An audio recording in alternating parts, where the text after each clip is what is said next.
അപ്പോൾ നമ്മളെ കാടിവെള്ളം ചായയെല്ലാം കുടിച്ചിട്ട് ഫുള്ള് സൊറ പറയാനിരുന്നു കേട്ടോ.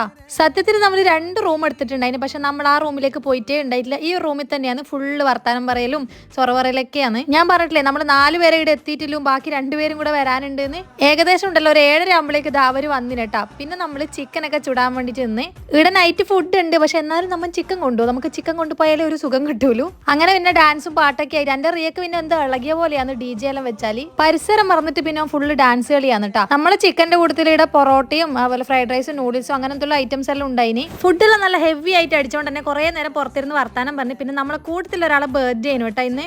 അങ്ങനെ ഇന്ന് അവര് കേക്കെല്ലാം കൊണ്ടുവന്നിട്ടുണ്ടായിന്. അങ്ങനെ പിന്നെ നമ്മൾ കേക്കെല്ലാം മുറിക്കാൻ വേണ്ടിട്ട് പോയെന്ന്. ഞാൻ പറഞ്ഞ 2ാമത്തെ മുറിയാട്ടോ ഇത്. നമ്മൾ കേറിയിട്ടില്ല എന്ന് പറഞ്ഞ് ആ റൂമിലാണ് ബർത്ത്ഡേന്റെ ഡെക്കറേഷൻസ് ഒക്കെ ചെയ്തിട്ടുണ്ടായിന്. കേക്ക് ഉണ്ടെങ്കിൽ ഉണ്ടല്ലോ അത് താനുപ്പാപ്പി മുറിക്കണം, ഓന്റെ ബർത്ത്ഡേ ആണ് അങ്ങനത്തെ ഒരു മൈൻഡാന്ന് എനിക്ക്. അതുകൊണ്ട് തന്നെ കേക്ക് മുറിക്കുന്നിടത്ത് ഓടി മുറിച്ചാൽ ഓടിപ്പോയി ഓന്. അങ്ങനെ പിന്നെ നമ്മളെല്ലാരും കേക്കെല്ലാം കഴിച്ച് അടിപൊളി കേക്ക് ചെയ്യുന്നു.